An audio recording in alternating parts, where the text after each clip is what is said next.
Ok.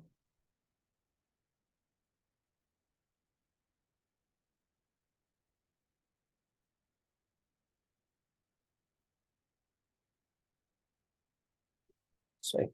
Nós vamos então dar continuidade num assunto que é um estudo escatológico, um estudo dos últimos acontecimentos, dos eventos finais da história da Terra. E esse estudo foi motivado aí em relação ao dispensacionalismo, tá? No estudo passado, eu confesso que eu tive bastante dúvidas, é, até que nível de profundidade ir, porque tem muita coisa por trás do que a gente vai apresentando aqui.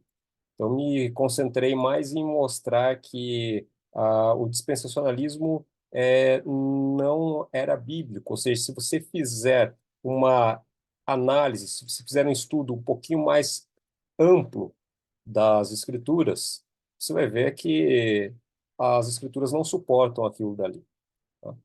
Ah, e eu estava lendo um artigo do pastor Luiz Saião, pastor batista, e ele alerta justamente para, em relação à escatologia, que sempre seja feito um estudo bastante amplo, para que você não se confunda com o texto local, mas que você tenha uma consciência do que aquilo dali representa em diversas partes das escrituras.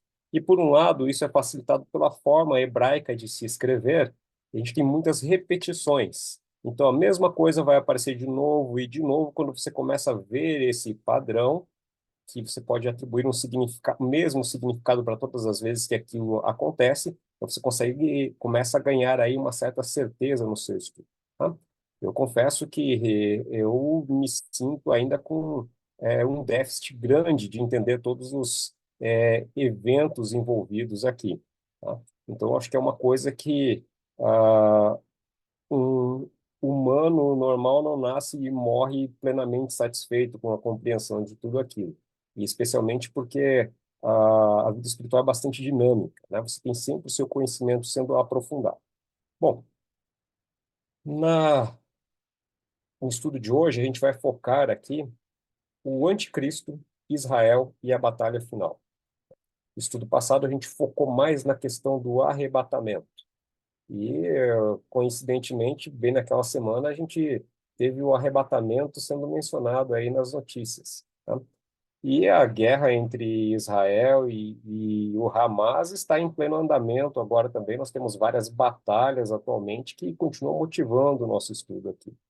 Bom, a gente viu vários termos, aí a gente pode destacar algumas coisas aqui. Primeiro, nós confrontamos ali o dispensacionalismo, que foi algo que surgiu da interpretação chamada futurista das profecias, que foi, na verdade, surgiu no contexto da Igreja Católica dentro do chamado movimento de Contra-Reforma.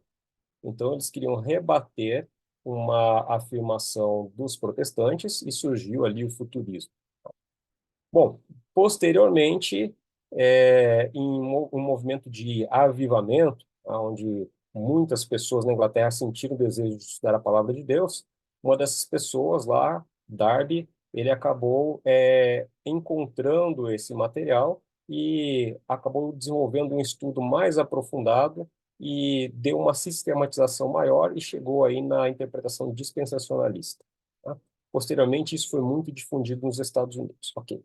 Então, isso é o que a gente viu assim sobre a história do dispensacionalismo. Agora, o que eu gostaria de destacar aqui são alguns pontos que são importantes nós temos em mente. Um ponto é o dispensacionalismo, ele acredita que todas as profecias de um determinado ponto para frente vão ocorrer só na iminência da volta de Cristo. Essa é a questão do futurismo. Além disso, as profecias que são simbólicas, parte delas eles transformam em literal. Por exemplo, Israel, 12 tribos, povo de Deus, tudo isso no livro de Apocalipse, eles atribuem ao povo de Israel. Então, eles atribuem ao povo, não, desculpa, eles atribuem ao Estado de Israel, tá? E se nós não tivéssemos a formação novamente do Estado de Israel, o dispensacionalismo não teria enraizado na forma com que Darby estruturou ele, tá? mas nós tivemos a formação do Estado de Israel após o Holocausto.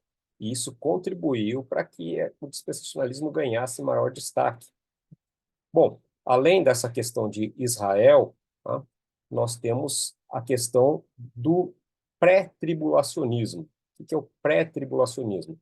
Nós vimos também no nosso estudo que nos tempos finais haverá uma grande tribulação e que Deus guardará o seu povo dessa tribulação. Agora, guardar não significa que Deus poupará o povo, mas que ele vai estar com o seu povo, ajudando a passar pelas grandes tribulações, assim como ele esteve com Noé durante o dilúvio e com todas as outras situações em que os crentes precisaram de auxílio.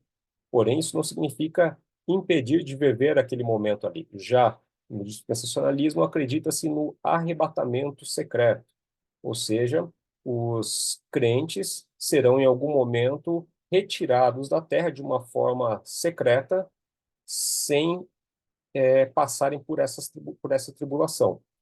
E permaneceria aqui na terra Israel, porque senão, não tendo Israel aqui na terra, o Estado de Israel, né, então todos os judeus ali, não faria sentido o cumprimento do restante das profecias. E também permaneceriam os que não estivessem prontos para serem salvos naquele momento. E aí, uh, esses pontos são os principais que a gente precisa ter em mente para o nosso estudo de hoje. Então, uma diferença entre Israel e Israel espiritual. O que eu quero dizer com Israel espiritual? Tudo o que está dizendo lá em Apocalipse e que a gente vai entender que vem se cumprindo ao longo do tempo, e quando o Apocalipse menciona 12 tribos, Israel, povo de Deus, a gente vai entender isso como sendo uma aplicação espiritual, ou seja, é o povo de Deus nos dias atuais. Então, ele pode estar em diversos lugares, né, ser de diversas descendências, mas aquilo ali está se referindo ao povo escolhido de Deus, e não ao Estado de Israel. Especialmente porque se a gente fala ali em 12 tribos é usada para dar um sentido de completo, do mundo inteiro, de todas as nações. Mas se a gente fala em 12 tribos, nós só temos uma tribo existente atualmente, do que era a nação de Israel, tá? Seria a tribo de Judá e alguns indícios de descendências aí em outras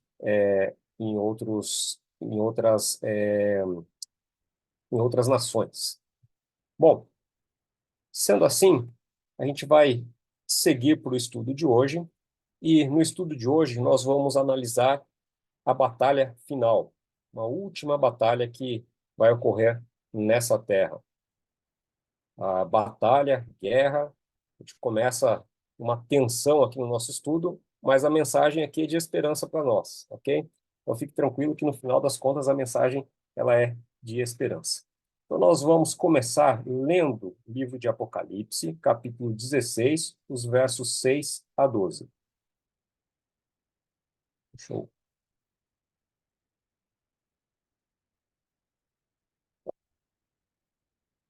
Um momentinho, vou bem fechando minha Bíblia aqui.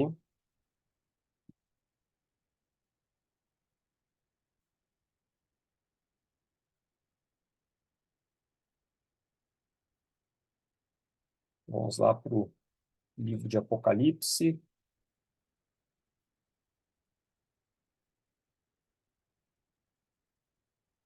capítulo 16.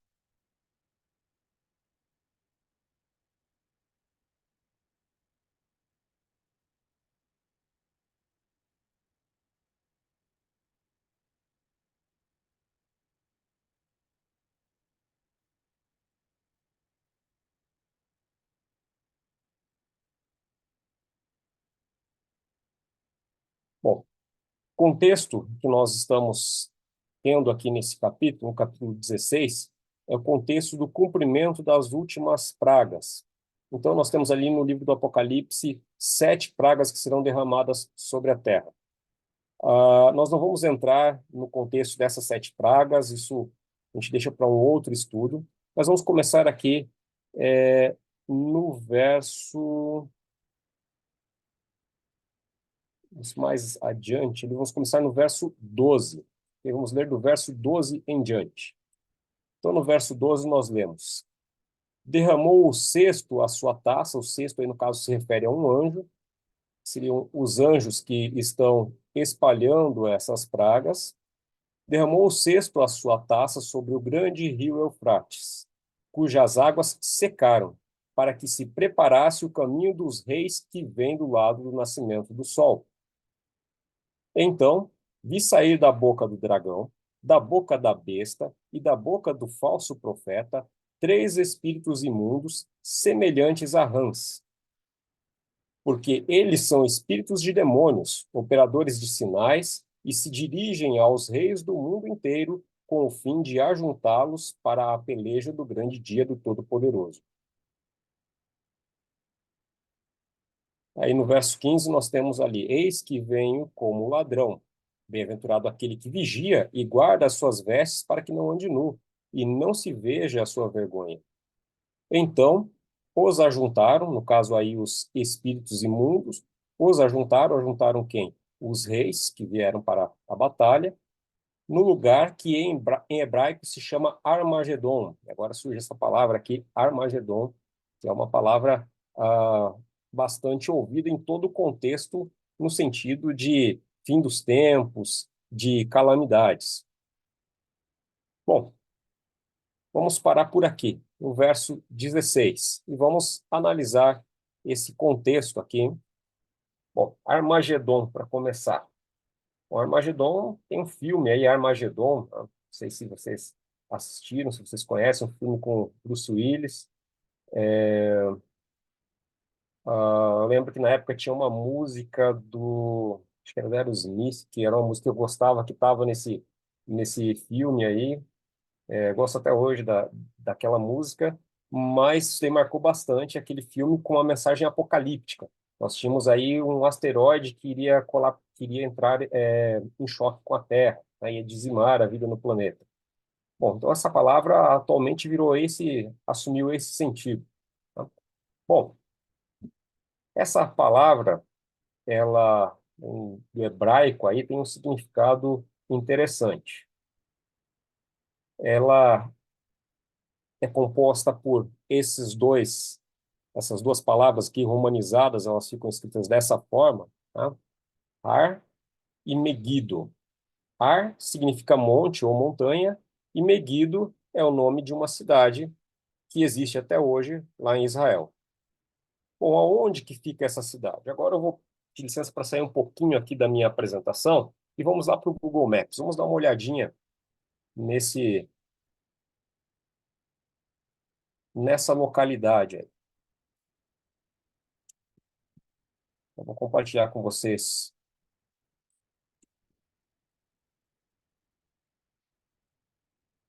meu mapa aqui.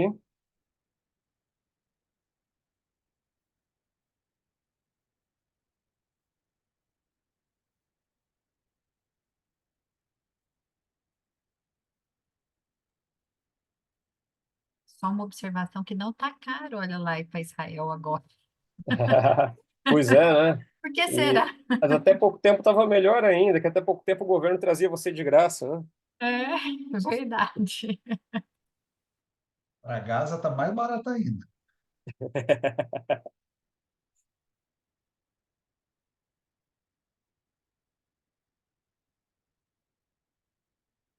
Só podem me avisar se vocês estão visualizando a apresentação ou Maps? Tô O vendo o Maps, Maps. Rodolfo. Tá vendo Maps? Ótimo. Bom, então aqui nós temos a cidade de Megido, essa cidade aqui, fica em Israel. Vamos voltar um pouquinho aqui o zoom para a gente ver exatamente nesse pontinho ali. Tá? Então aqui a gente tem a localização de Israel, ao sul, Península do Sinai, ao norte, o Líbano, Mar Mediterrâneo aqui à esquerda, e Megido está ali no interior, não fica próximo do mar.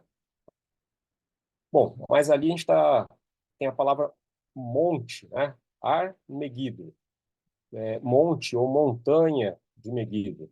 Mas a cidade, Megido, não está em um monte. Ela tem uma pequena elevação ali, mas não é nenhum monte, nenhuma montanha. Então, é algum outro lugar aqui que se refere.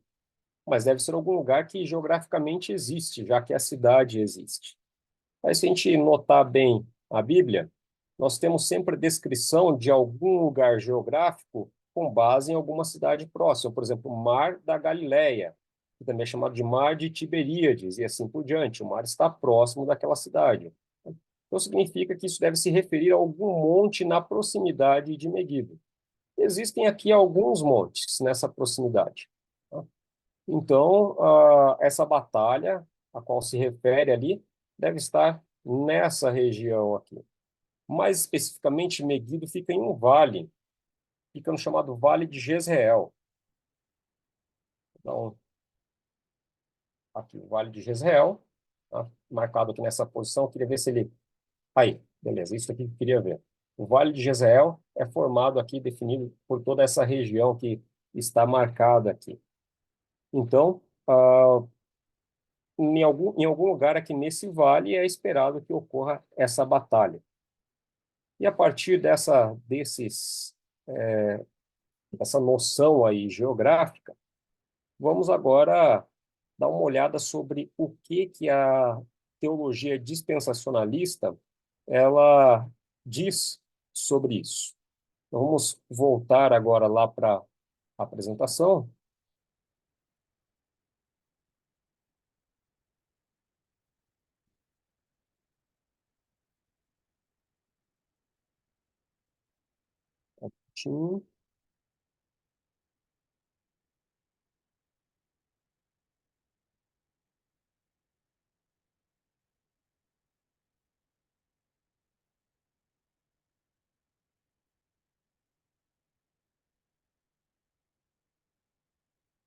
Vou apresentar de novo aqui.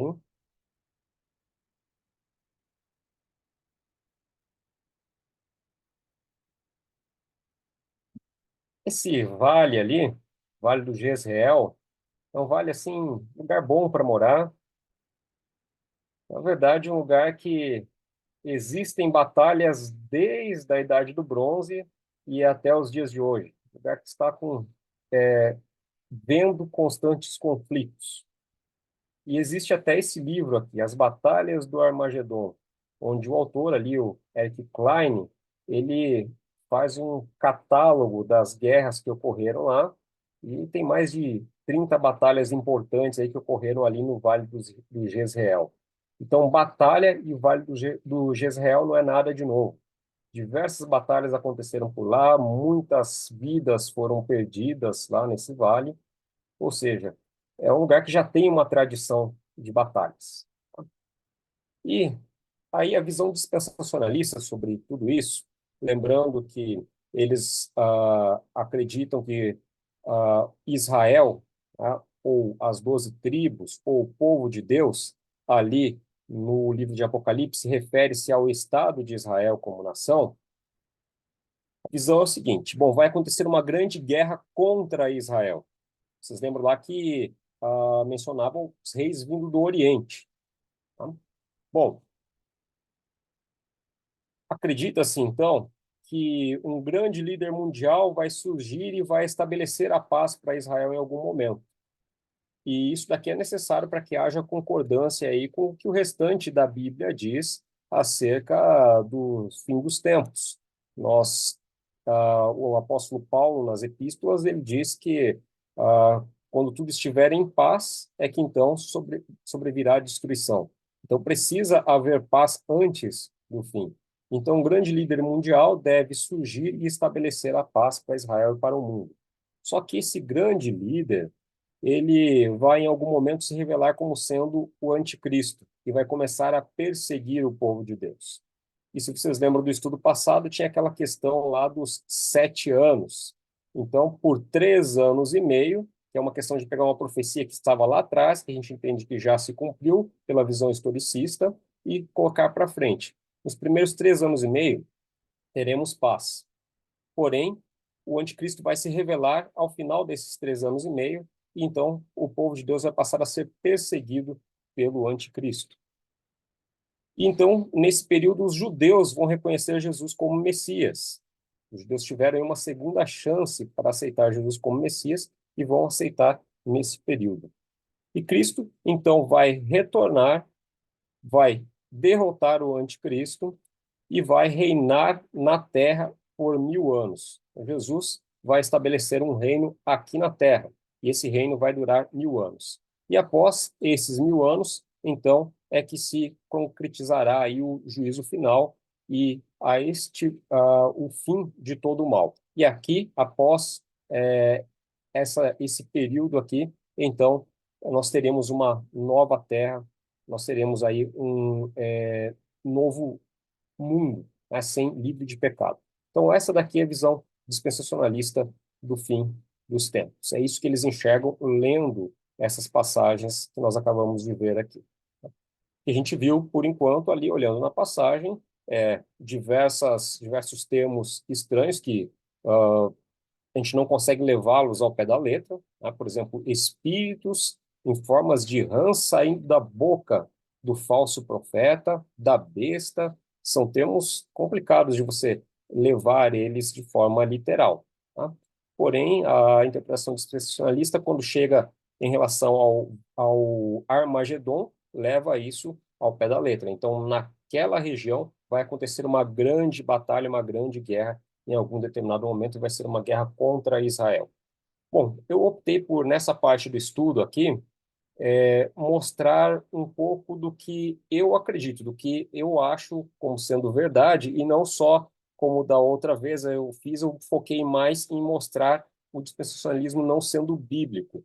E aí a pergunta que a Suzana tinha feito, e que eu disse que eu não ia responder completa, mas que não era o que ela tinha perguntado para mim, que era acerca do anticristo, eu vou dar a minha resposta agora, ok? Agora não, mas um pouquinho mais para frente aí. E você pode acreditar ou não na minha opinião aqui, tá? Mas se você estudar um pouquinho mais, porque eu vou pegar apenas poucos textos que embasam isso, e existem muitos outros textos na Bíblia que vão embasar isso, acho que você vai chegar na mesma conclusão que eu. E essa conclusão que eu vou trazer aqui, ela é uma conclusão antiga no protestantismo. Então, Lutero, Calvino, os reformadores já tinham chegado a essa conclusão. Bom, nós já falamos um pouco sobre o anticristo, tá? No estudo passado, nós vimos que o anticristo, ele é mencionado com esse nome nas epístolas de João, mas existe esse ser, o anticristo, ou até mais do que um anticristo, ao longo de toda a história do povo de Deus. E ele é mencionado de formas diferentes. E nós vimos que o anticristo, primeiro, ele surge da apostasia do povo de Deus.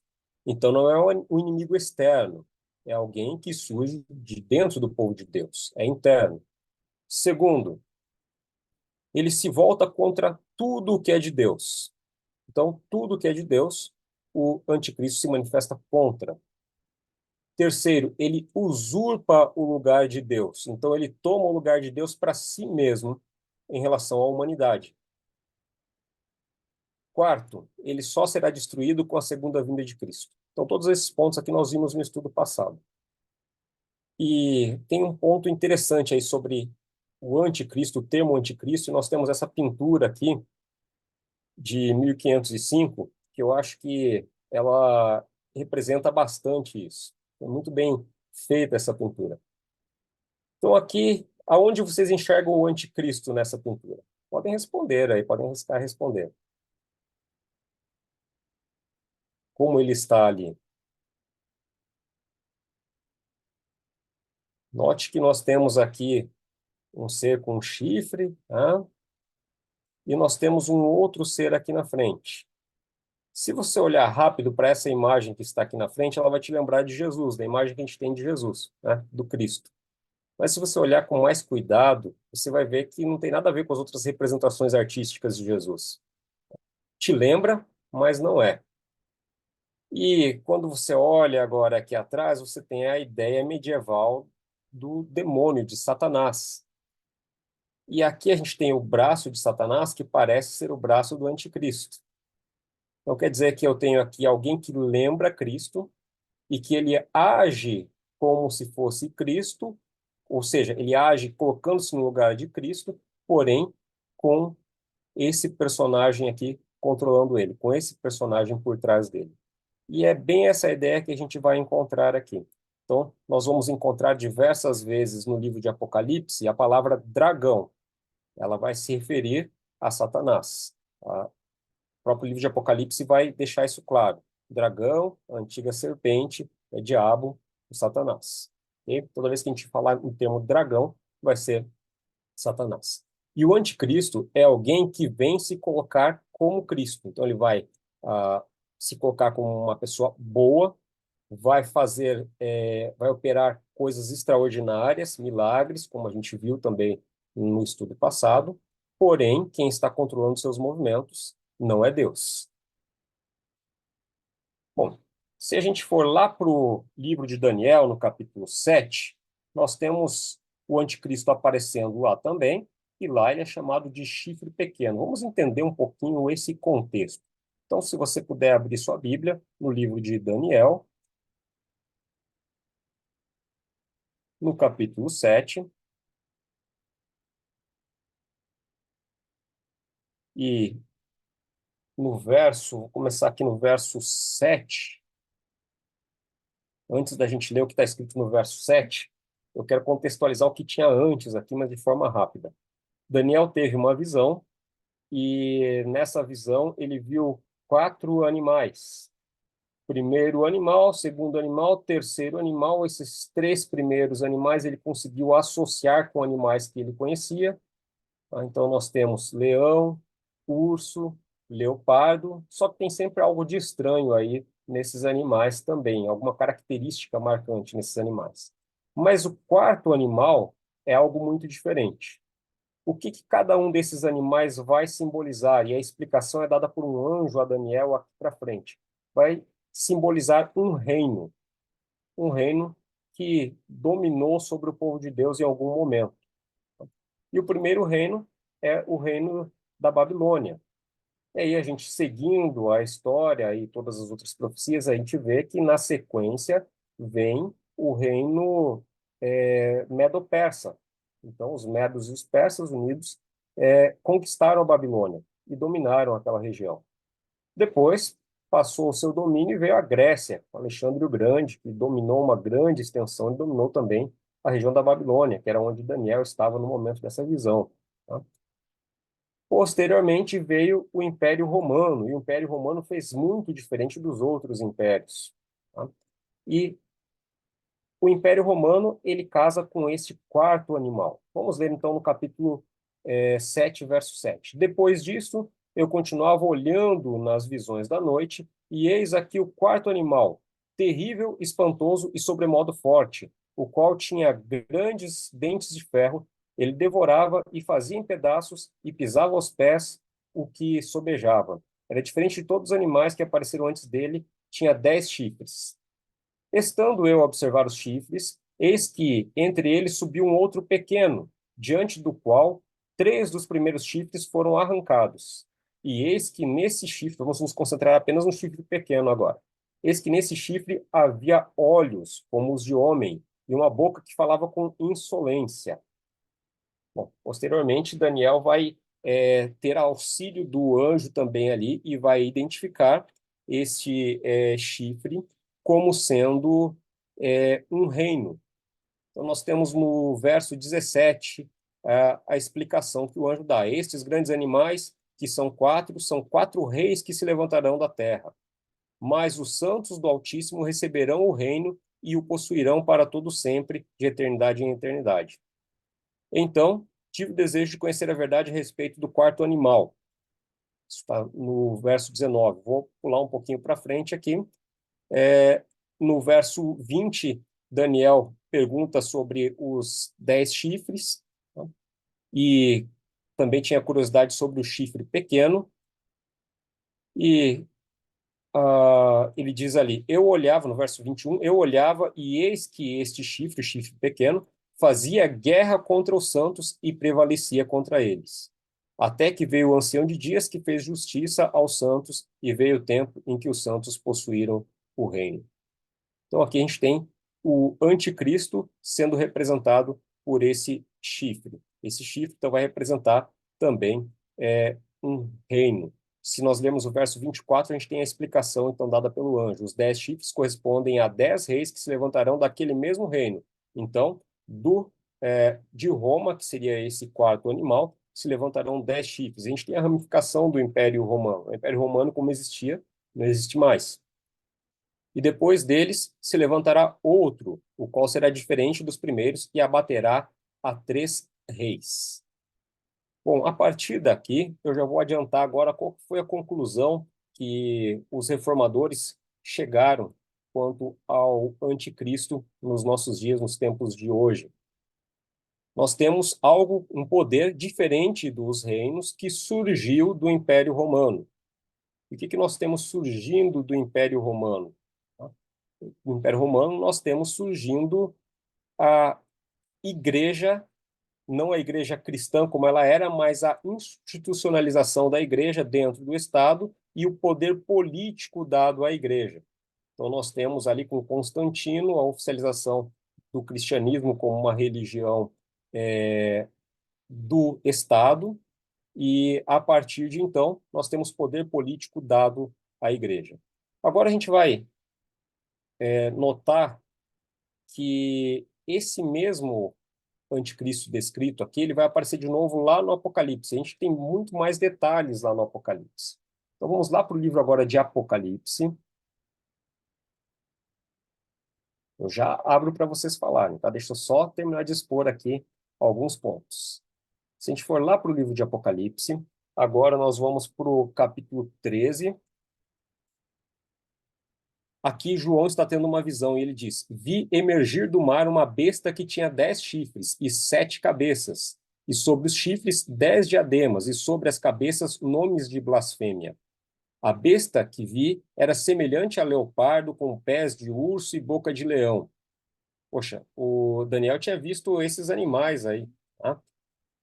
E deu-lhe o dragão, dragão que simboliza Satanás, o seu poder, o seu trono e grande autoridade. Agora, seguindo aqui mais adiante, vamos para o verso... Vamos seguir já no verso 4.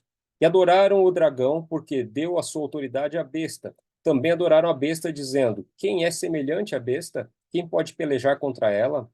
Verso 5. Foi-lhe dada uma boca que proferia arrogâncias e blasfêmia, e autoridade para agir 42 meses. Esses 42 meses aqui são um tempo interessante em termos proféticos também.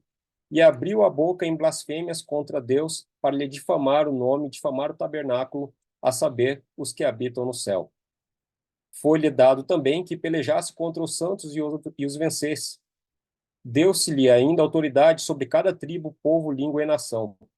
Adorá-la-ão todos os que habitam na terra, aqueles cujos nomes não foram escritos no livro da vida do Cordeiro, que foi morto desde a fundação do mundo. Bom, aqui a gente tem uma descrição que se encaixa muito com a descrição anterior. Nós temos também a descrição do anticristo aqui. Bom, o que aconteceu nesse período aqui? Aqui a gente tem um período interessante, 42 meses. 42 meses que dá 1.260 dias, se a gente pensando no calendário lunar. E lembrando que a gente já comentou anteriormente, nós temos uma passagem para nos remeter ao chamado princípio dia-ano. Cada dia em profecia significa um ano.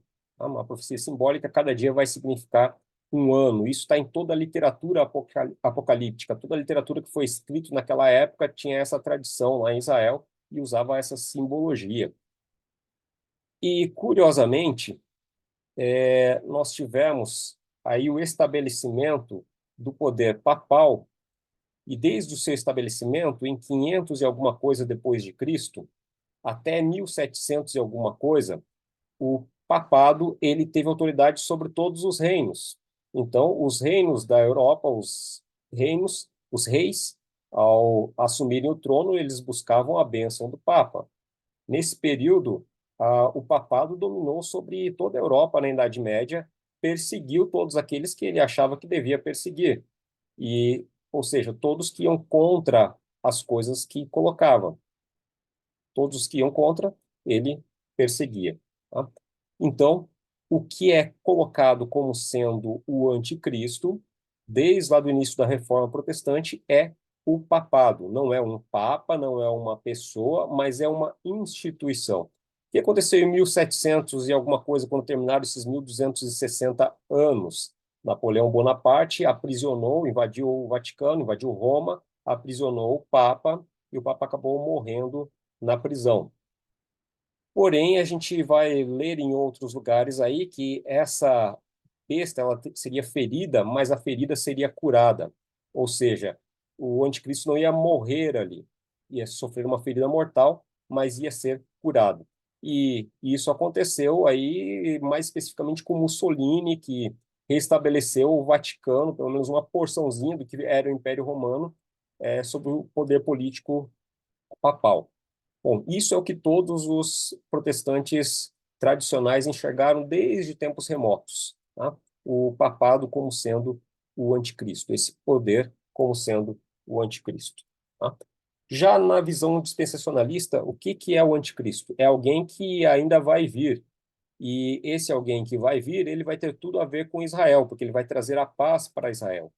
Eu acredito que o anticristo tem um grande potencial para trazer a paz para Israel, sim, e que ele vai trazer paz para o mundo em algum momento.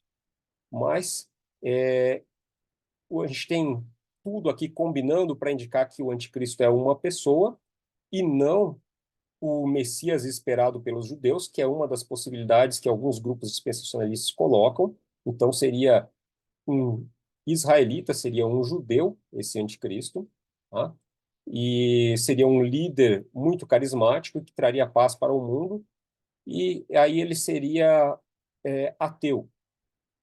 Bom, o ateu já não combina porque o anticristo ele é alguém que vem de dentro, tá? É alguém que sai da apostasia. Nós vimos também no passado, ele vem da apostasia do cristianismo, ou seja, de parar de seguir os caminhos corretos.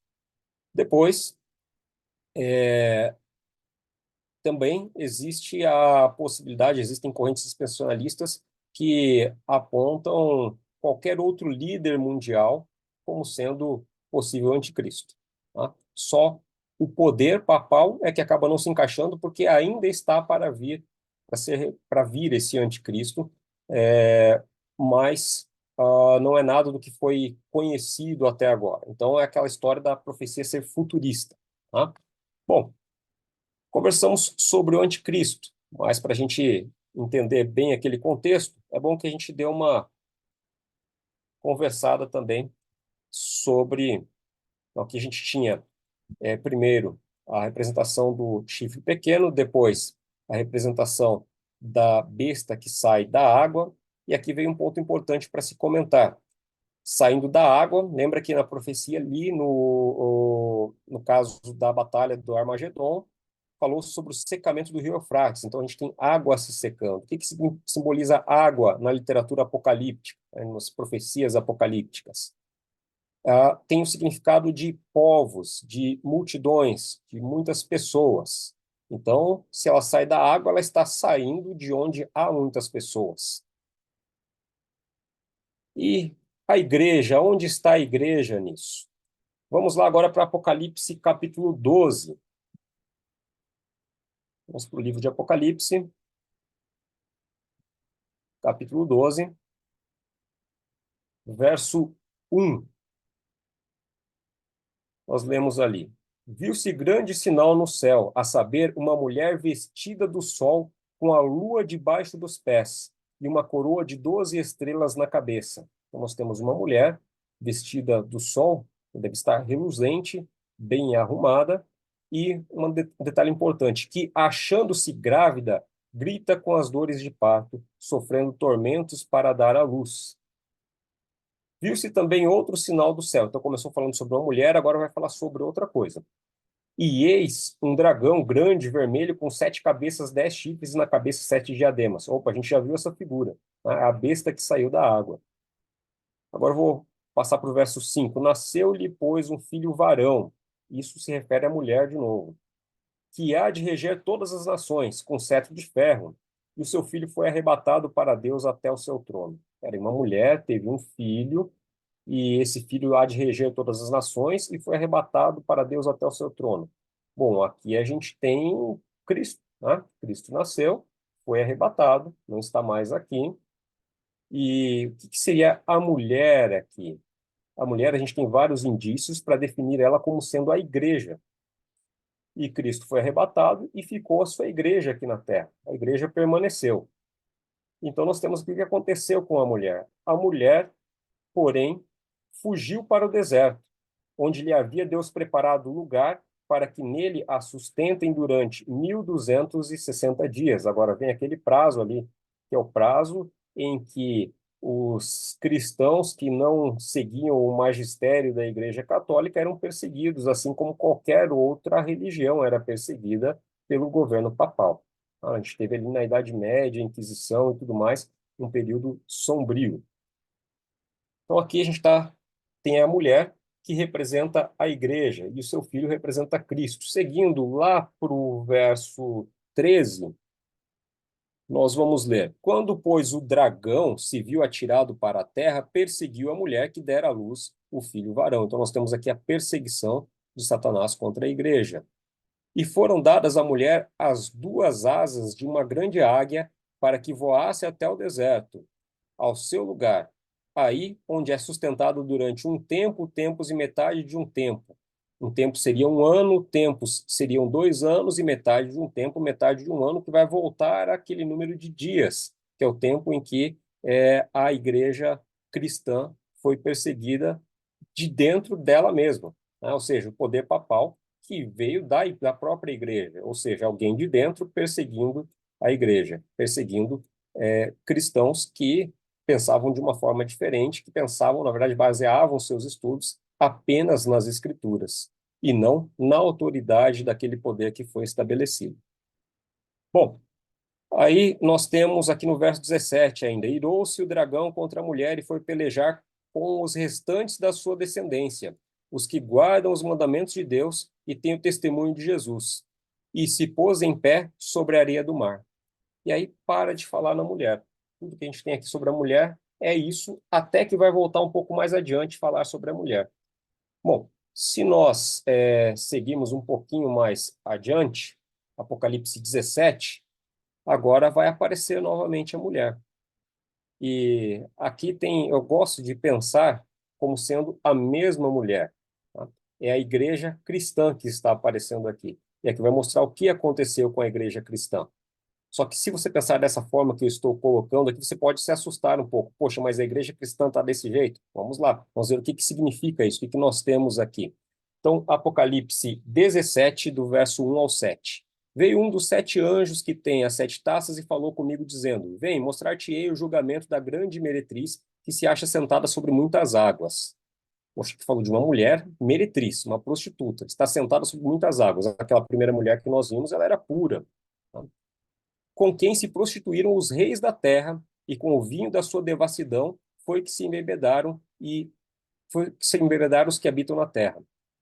Transportou-me o anjo em espírito e vi uma mulher montada numa besta escarlate, besta repleta de nomes de blasfêmia. Bom, essa besta nós já vimos, com 7 cabeças e 10 chifres, aquela mesma besta, ou seja, o anticristo. Achava-se a mulher vestida de púrpura e de escarlata, adornada de ouro, de pedras preciosas e pérolas, tendo na mão um cálice de ouro transbordante de abominações e com imundícias da sua prostituição. Na fronte achava-se escrito um nome, um mistério: Babilônia, a Grande, a mãe das meretrizes e das abominações da terra. Bom, se a primeira mulher, a mulher pura, vestida de sol, vestida de luz, simbolizava a igreja como ela surgiu, ou seja, a igreja pura, correta, baseada nos ensinos de Cristo, agora essa daqui representa a igreja apostatada. Então agora nós temos a igreja se desviando dos ensinos de Cristo. E nós temos aqui uma falsa igreja, uma igreja apostatada. Aquela igreja se apostatou, se perdeu no que era. Mas fiquem tranquilos que Apocalipse e diversos outros lugares desculpem, na Bíblia, deixa claro a existência de um remanescente fiel.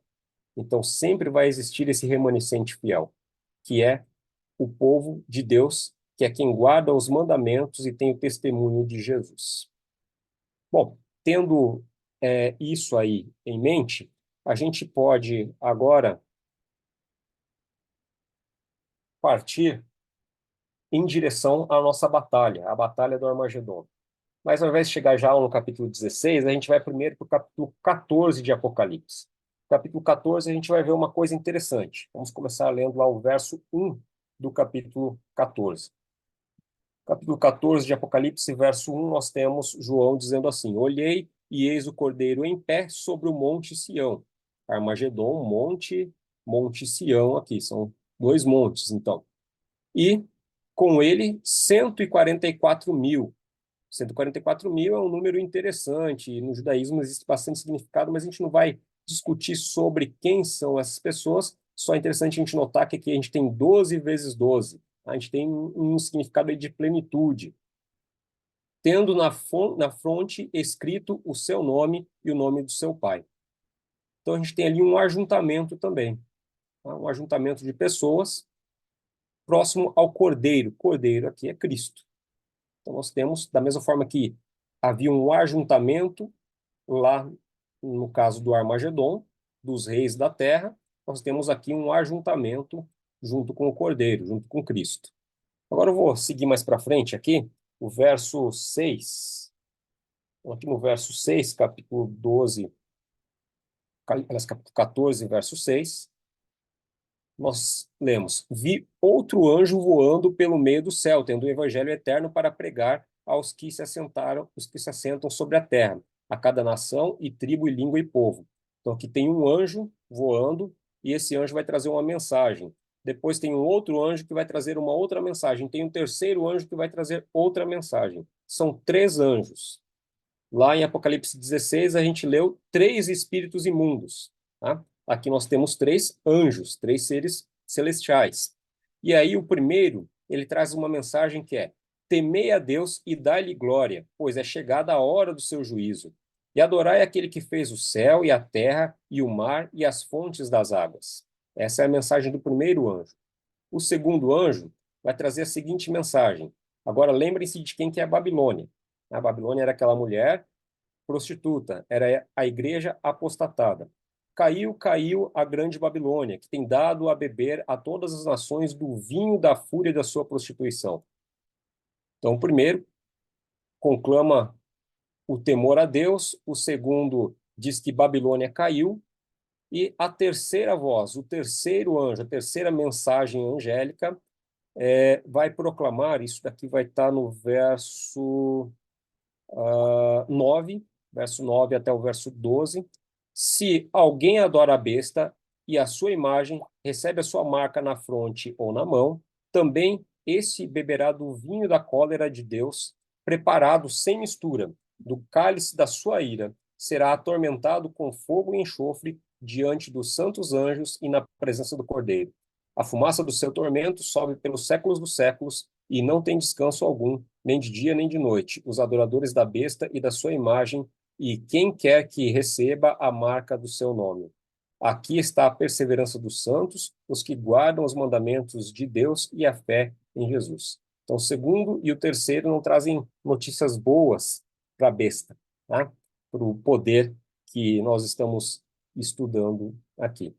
Bom, essas são as três mensagens angélicas. E, paralelamente às três mensagens angélicas, o que nós vimos lá em Apocalipse 16 foi isso daqui: três espíritos imundos. Da mesma forma que o anticristo ele é alguém que quer tomar o lugar de Cristo, quer substituir Cristo, nós temos aqui uma contrafação. O dragão, Satanás, ele procura sempre fazer a mesma coisa que Deus está fazendo, porém, ao contrário, porém diferente, para substituir aquilo.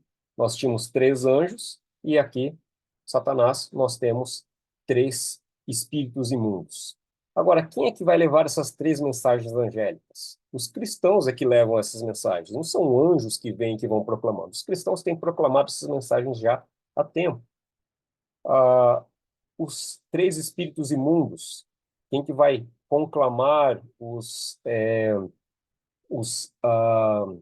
quem que vai conclamar os reis a batalha ali?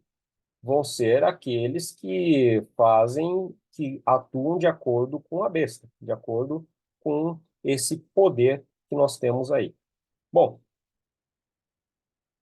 Nós temos lá no verso 12 do Apocalipse 16, verso 12 mesmo. Deixa eu voltar lá para o Apocalipse 16 aqui. Se você quiser voltar para lá, agora a gente vai ficar bastante tempo no Apocalipse 16, que é o texto principal. Nós temos no verso 12 o início aqui de tudo com o secamento do rio Eufrates. Bom, o rio Eufrates existe lá em Israel, tá? Existe lá no Oriente Médio, um rio bastante importante, e os rios naquela região bastante árida, não é nada surpreso, não é nenhuma surpresa que eles se sequem em algum momento. Mas, em meio a tantos símbolos, será que esse secamento aqui, que se refere no verso 12, é literal? É o rio se secando? Ou será que é alguma coisa diferente? Então, nós temos aqui, derramou o sexto a sua taça sobre o rio Eufrates. Então, é o sexto anjo que está espalhando uma praga, e essa praga vai consistir nisso que está aqui, cujas águas secaram.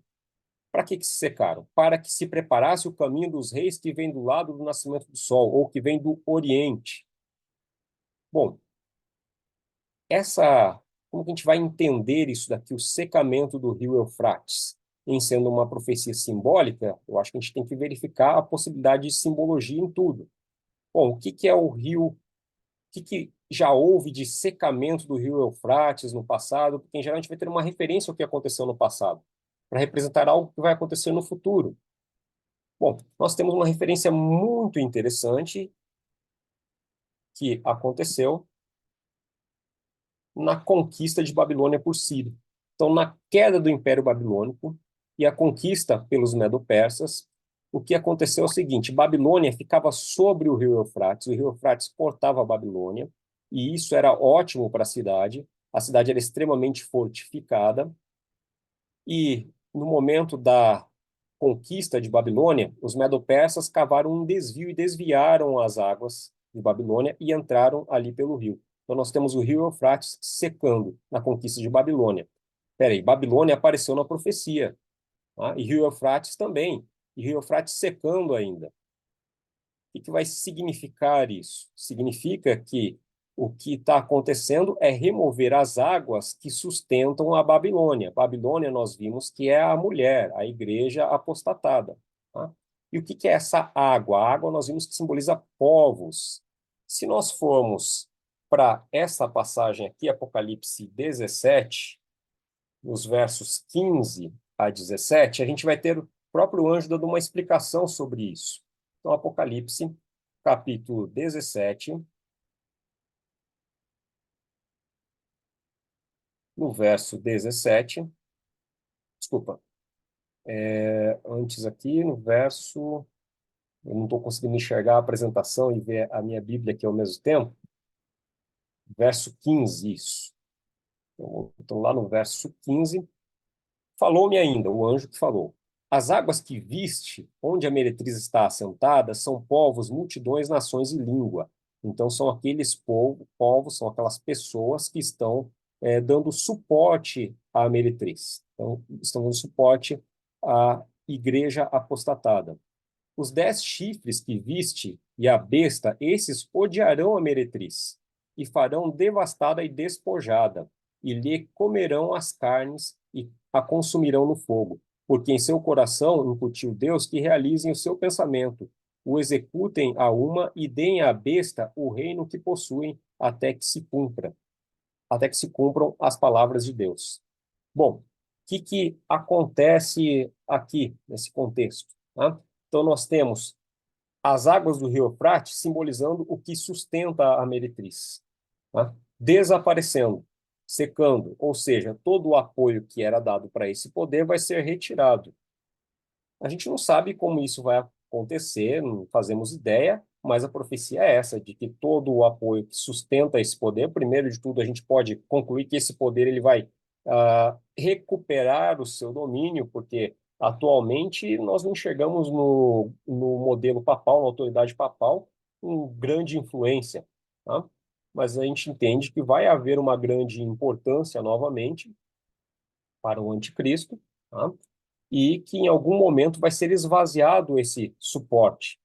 E nesse momento, então, é que o anticristo vai fazer o quê? Ele vai reunir vai ajuntar os seus para a batalha. Aqui, então, esse é o significado que a gente pode enxergar olhando de forma mais ampla para o Apocalipse capítulo 16, verso 12. Mas tem o restante ainda do capítulo para a gente considerar, tá? Mas e a batalha? Tá? Então, a gente tem ali um ajuntamento para a batalha, ajuntado para a batalha, mas não se fala de batalha física nenhuma ocorrendo. Os dispensacionalistas, eles vêm até ali e acreditam que vai acontecer essa batalha e supõem o que vai acontecer. E depois, posteriormente, associam com menção a Gog e Magog, que é um outro estudo acerca do significado disso, tá? E associam isso a a ocorrência dessa batalha. Essa corrente dispensacionalista, ela ganhou muito poder durante a Guerra Fria nos Estados Unidos. Por quê? O que que eles associaram? Eles associaram os reis vindo do Oriente como sendo o comunismo, que estava todo concentrado ao Oriente de Israel ali. Nós tínhamos, então, a Rússia, a União Soviética, toda à direita, e nós temos os persas ainda, o Irã, ali na região de Israel, e então se pregou que a União Soviética invadiria Israel. E na concepção americana, na cultura americana, ah, todo filme americano, tal, eles são os heróis, vão salvar o mundo e tudo mais. Os Estados Unidos entrariam ao lado de Israel numa batalha contra a União Soviética.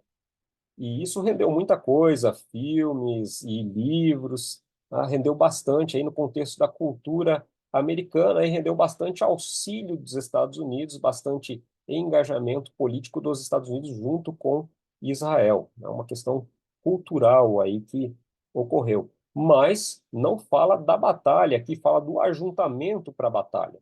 Será que essa batalha vai ser uma batalha física mesmo? Vai ocorrer essa batalha? Bom, a batalha ela vai aparecer mais adiante, no capítulo 17. Capítulo 17, versos 12 ao 14. Então, avançando lá, Apocalipse, capítulo 17,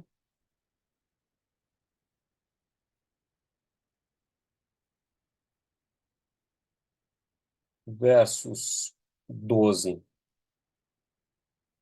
Nós lemos ali os 10 chifres, então os 10 chifres representam os reinos, tá? Que são 10 reis, os quais ainda não receberam reinos, mas receberam autoridade como reis, com a besta durante 1 hora. Têm estes um só pensamento e oferecem à besta o poder e a autoridade que possuem. 14. Pelejarão eles contra o Cordeiro, e o Cordeiro os vencerá, pois é o Senhor dos senhores e o Rei dos reis. Vencerão também os chamados eleitos e fiéis, que se acham com ele. Então, aqui nós vemos uma batalha que não é nada política. Essa batalha aqui é uma batalha religiosa, uma batalha espiritual. E quem vai batalhar aqui vai ser o Cordeiro, vai ser Cristo. Bom, se vai ser o Cordeiro, se vai ser Cristo, e nós temos na sequência aqui ainda o retorno àquela questão da meretriz assentada sobre as águas, versos 15. Falou-me ainda, as águas que viste, onde a meretriz está assentada, são povos, multidões, nações e línguas. Os 10 chifres que viste e a besta, esses odiarão a meretriz e a farão devastada, despojada, e lhe comerão as carnes e consumirão no fogo. Tem aquela explicação que nós acabamos de ver ali. Bom, então o que a gente enxerga? Uma batalha de cunho totalmente religioso, de cunho totalmente espiritual. Ou seja, tudo que a gente está vendo ali aponta para ser algo simbólico para essa batalha, que na verdade é do bem contra o mal. Nós temos uma última batalha, que é da representação que nós temos ali do anticristo nos últimos dias contra o Cordeiro. E o Cordeiro é dito aqui que ele vencerá. E não só ele, mas os chamados eleitos e fiéis, aqueles que se reuniram com ele no Monte Sião. Então nós tínhamos de um lado Cristo, no Monte Sião, reunindo os seus, de outro lado, o anticristo no Armagedon, reunindo os seus para a batalha. E nós temos a batalha acontecendo aqui. É uma batalha, então, que, se nós entendemos dessa forma, ela não vai acontecer fisicamente no Armagedon, no monte de Megido, não vai acontecer lá no Vale de Jezreel, não vai ser entre duas nações, não vai ser uma guerra política, mas sim vai ser uma guerra espiritual. se ela sendo uma guerra espiritual, e aqui nós temos ali os 10 reis, que vão representar aí todos os reinos, nós temos ela acontecendo em toda a superfície da Terra, mas não em um ponto geográfico. Então, o que a gente pode concluir aqui é que faz mais sentido em termos da interpretação bíblica, analisando um contexto mais amplo, entender a batalha como sendo uma batalha de natureza espiritual que ocorrerá no mundo todo e todos nós estaremos envolvidos. De um lado ou de outro, estaremos envolvidos nessa batalha, essa que vai ser a última batalha da história desse mundo, que não se trata de uma disputa militar, não se trata de uma guerra militar. Mas aí, antes da gente abrir para perguntas, por que existe uma referência ao Armagedon? A gente viu que existe Megido, existem montes ali ao redor, tá? E nós vimos também que usa-se ali nas profecias referências a eventos passados, como, por exemplo, a conquista de Babilônia. Então, para que essa referência aí ao Armagedon? Bom, vamos consultar as batalhas que houveram em montes nessa região, na região ali do Vale do Jezreel, na região próxima de Meguido, e vamos ver se alguma se encaixa com isso que a gente citou. Quando a gente pensa em montes, não tem tantos registros de batalhas nos montes ali, mas tem uma batalha bem interessante. Então, primeiro ponto, vamos identificar qual que seria essa montanha, qual que seria a possibilidade para representar essa montanha em uma referência à montanha real, que é algo espiritual, é um estado simbólico, tá? Significa, na verdade, estarmos unidos com Cristo, estarmos do lado de Deus. Seria esse o ajuntamento. E, por outro lado, os seguidores os seguidores da igreja apostatada estarem reunidos em torno do anticristo por um outro lado. Os reis, todos os povos, tá? Todos os poderes políticos estarem envolvidos esse, com essa forma apostatada do cristianismo. Bom, se você ler Juízes capítulo 4, vai ter uma história que eu acho muito interessante, bem legal. Lá vai aparecer uma mulher naqueles tempos, recém saído ali de um regime patriarcal e estando ainda em um regime governado por homens, essa mulher levou Israel a uma vitória militar e envolveu um monte. Esse é o Monte Tabor. Houve lá a batalha de Débora e Baraque. E eles derrotaram Sísera, que era um comandante de reis de exércitos ali da região de Canaã. Mas essa batalha não é para ter nenhuma relação com essa profecia, porque não existe nada que tenha relação de uma situação de povo de Deus apostatado, desviado, contra a verdade, contra o Cordeiro, contra Deus. Então, essa daqui a gente pode descartar. Agora, tem uma outra batalha que aconteceu também em um monte que fica próximo à cidade de Meguido, e esse é o Monte Carmelo. Se você procurar Primeira Reis, capítulo 18, você vai ler lá a história da batalha de Elias contra os profetas de Baal. Então, resumindo, nessa época, o povo de Israel estava totalmente afastado de Deus, estava seguindo a rainha de Israel na época, a esposa do rei Acabe, que era a Jezabel. Ela vinha de uma outra nação, era adoradora do deus Baal e instituiu o culto a Baal no povo de Israel. E todos adoravam a Baal. O povo estava todo apostatado, todo separado dos caminhos de Deus. Então Deus chama Elias para essa disputa. E Elias convoca todos ao Monte Carmelo, e lá então são feitos dois altares, um para Baal e outro para o Deus verdadeiro. E o desafio que Elias faz é: orem para Baal para que ele mande fogo. Se ele é Deus, se ele existe, ele vai ouvir vocês e vai mandar fogo. Então, os sacerdotes oram e se martirizam, se cortam ali para que Baal os ouça. E Elias ainda age com sarcasmo e uma dose de humor ali, dizendo: façam mais alto. Talvez Baal esteja viajando, talvez Baal esteja no banheiro e não está ouvindo vocês. Tá? E nada de chegar o fogo do céu. Então, Elias pede para que tragam água, que molhem o altar e o sacrifício que foi oferecido para Deus, molhem toda a lenha, cavem um buraco, uma trincheira, enche essa trincheira com água, e então ele ora e Deus manda fogo e consome tudo, incluindo as pedras do altar. E depois disso, então, o povo reconhece Deus. Então, o povo que estava apostatado volta-se para Deus e todos os sacerdotes de Baal são mortos. Essa foi uma batalha que tem tudo a ver com a profecia, ou seja, é uma situação mundial em que as pessoas estão apostatadas, estão longe dos caminhos de Deus, tá? E nós temos aí o cordeiro e os remanescentes, os poucos que conhecem e que guardam os mandamentos de Deus, que guardam as palavras da profecia, conforme também diz no livro de Apocalipse, ao lado do cordeiro.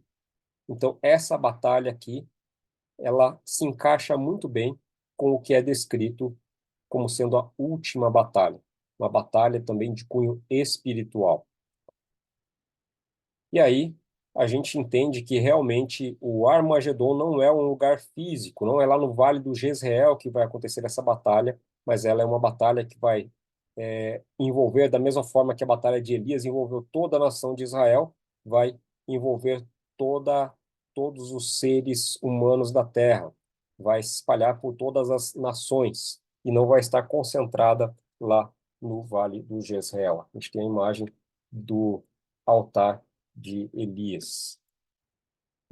E para a gente finalizar e partir aí para perguntas, se vocês estiverem dispostos a ainda ficar alguns tempinhos, alguns minutos a mais, para que a gente possa discutir um pouco, o livro de Apocalipse termina assim: aquele que dá testemunho destas coisas diz: certamente venho sem demora. Amém. Vem, Senhor Jesus. A graça do Senhor Jesus seja com todos.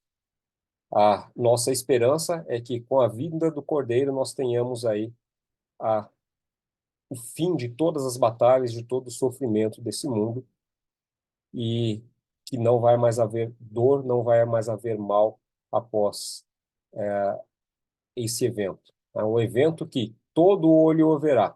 Tá? Um evento que vai ser único, global, a segunda vinda de Cristo. Muito bem. Eu tentei acelerar aqui para que a gente pudesse avançar o mínimo possível no nosso tempo e só agora eu vou abrir para vocês. Fábio, se você quiser complementar alguma coisa, corrigir alguma coisa que eu falei mal aí, Karine, mesma coisa, quiser adicionar alguma passagem que eu não peguei aqui que você acha importante, porque a gente tem várias passagens que corroboram para as mesmas conclusões, tá? Eu escolhi só algumas, fiquem à vontade, e se depois, logo depois de passar a palavra para eles aí, se alguém tiver pergunta e quiser, por favor, fique à vontade. Tá perfeito, Rodolfo. Acho que é isso.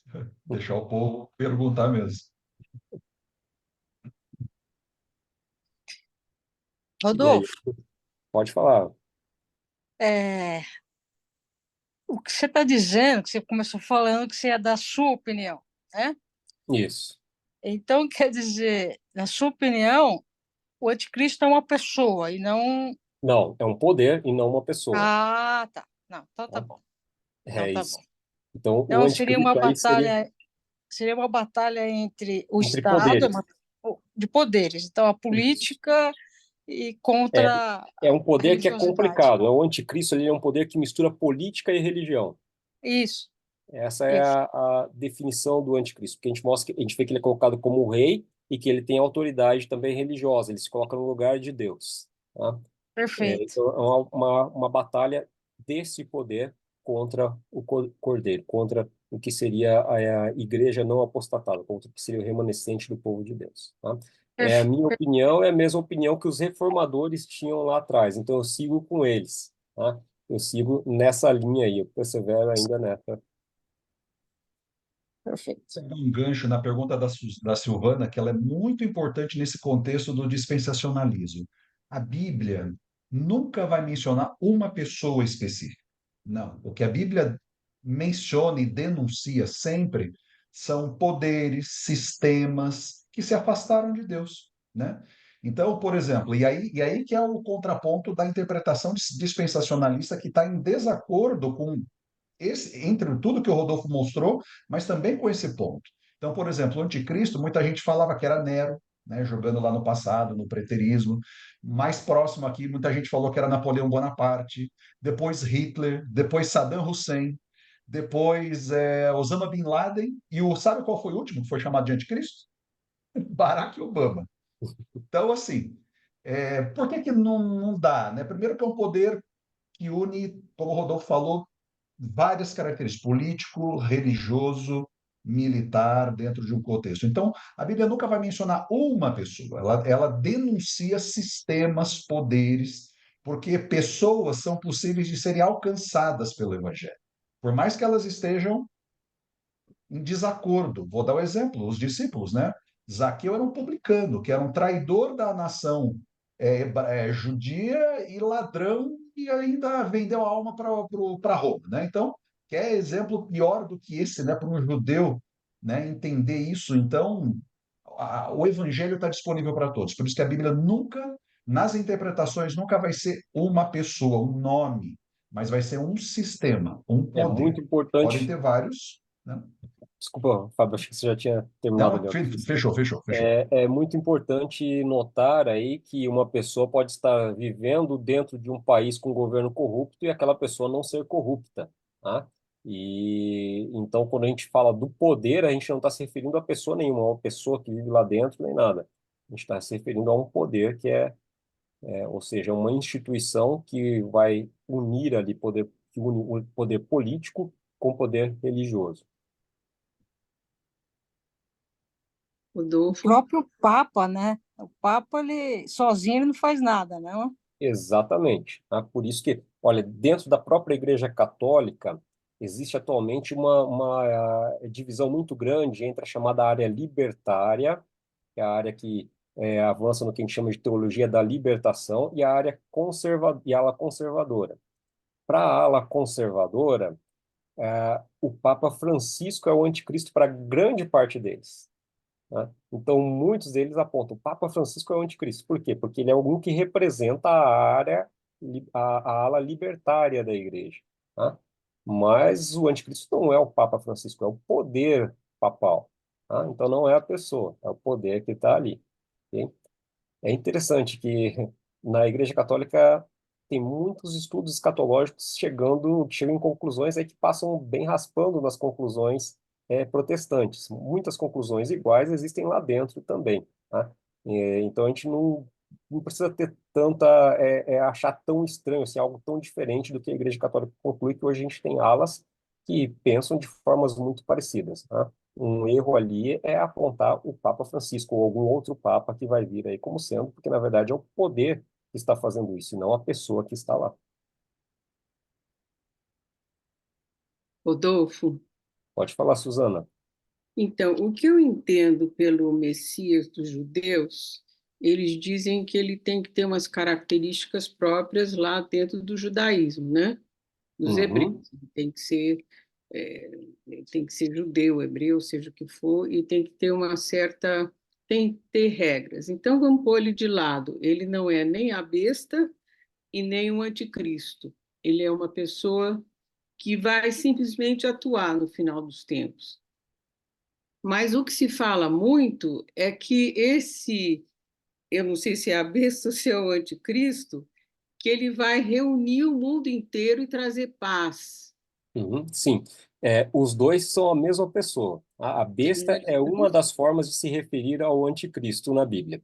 Então, Ah, nós temos a palavra anticristo, ela só aparece em João, mas a gente tem o filho da iniquidade, a gente tem outros nomes que são usados também para representar esse mesmo poder. Qual que é a definição de anticristo? Que é aquele que profere blasfêmias contra o Altíssimo, contra Deus, e quer tomar o lugar de Deus. Então, todo lugar que a gente enxerga nas Escrituras alguém com essas duas características, aquele é o anticristo, tá? mas É você só. está falando que não seria uma pessoa, mas pelo que a gente está acompanhando no mundo, a gente vê que seria uma pessoa extremamente rica, com poder enorme e que ela conseguiria trazer essa paz. Estou errada? Quase. Assim, Quase. o que a gente atribui ao anticristo é um poder. Tá? Então, ele precisa ter um poder político e religioso. Não basta ter só dinheiro. Então, o que vai que a gente pode ter é uma pessoa muito carismática dominando esse poder. Então, eu posso ter uma pessoa muito carismática, no caso aqui a gente apontando ali o papado como sendo esse poder, tá? Uma pessoa muito carismática assumindo esse papel. E o que que é importante? Essa pessoa não precisa ter poder econômico, porque o que que diz ali? Que esse poder está sobre a meretriz, né? A igreja apostatada, ela está montada sobre muitas águas, que os reis de todo o mundo deram o poder a besta. Então, esse é um poder que vai ser bancado. Então, da mesma forma que o papado no passado ele era bancado pelos reinos da Europa, tá? Então os países da Europa bancavam o Papa e o Vaticano acumulou muita riqueza com isso. O que a gente entende é que isso vai voltar a acontecer. Então, ao surgir alguém que seja carismático e consiga fazer isso utilizando-se desse poder, essa pessoa ela vai conseguir atrair um financiamento para isso. Então, os reis do mundo, ou seja, os poderosos do mundo, vão financiar isso. Tá? E aí tem muitos detalhes, muitas coisas interessantes que as profecias revelam também e que nos ajudam a entender como que isso pode acontecer. A gente não sabe, não tem certeza sobre muitas coisas, tá? Mas a gente consegue descobrir muito do que não vai ser. Ou seja, a gente consegue não ser enganados por coisas que não são bíblicas, que podem fazer todo o sentido, mas quando eu faço um estudo amplo da Bíblia, eu acabo tendo que descartar aquilo. Tá? E existem muitas coisas que nós não podemos afirmar, que pode ser que aconteça. Por exemplo, serão 7 anos de tribulação? Não faço ideia. A Bíblia não diz quantos anos de tribulação que vão ser. Só se eu fizer aquela interpretação de jogar uma profecia, é, cortar ela, né, e de repente jogar o restante dela lá para frente, que é o que o dispensacionalismo faz com as profecias de Daniel. Então, nós não temos como saber isso. Pode ser que seja 7 anos, pode ser que não. Então, muita coisa a gente não tem e fica a especulação. E é muito fácil você entrar numa simples teoria da conspiração aí, né? E uma coisa interessante existem muitas teorias da conspiração sobre isso, todo mundo fica colocando teorias acerca disso, mas o interessante, pessoas colocam assim, né? O fulano vai fazer isso, dão muito poder para as pessoas, para as pessoas. Mas quando a gente observa a história, a gente nota que para acontecer o que está profetizado, a gente não precisa disso. Às vezes, coisas tão simples, tão idiotas, saem da maneira como coisas totalmente imprevisíveis saem de acordo com a profecia, sem precisar nenhuma teoria da conspiração por trás, sem precisar nenhuma conspiração por trás, né? Então, a gente Então, sempre fica Rodolfo, pensando, mas não existe um grupo de humanos que está conspirando, um grupo de governos, um grupo que está conspirando em algum lugar, os Illuminates, e muitas vezes a gente não precisa de nada disso para acontecer. Tá? eu digo Simplesmente as porque coisas vão acontecer por uma consequência de decisões históricas. eu digo porque o que está acontecendo agora em Israel, né? A gente vê que Uhum, tem uns lugares como a Arábia Saudita que tem um poder enorme de conversar e de conseguir amenizar uhum. certas coisas, né? Quer dizer, eles são riquíssimos. Eu digo rico no sentido de conhecimento e etc e tal. Mas eu não consigo ver, assim como vocês estavam falando, que é um grupo, o mundo inteiro. Parece que tem uma pessoa que tem um poder enorme, que ela é muito carismática, né? Quer dizer, pelo que eu estou.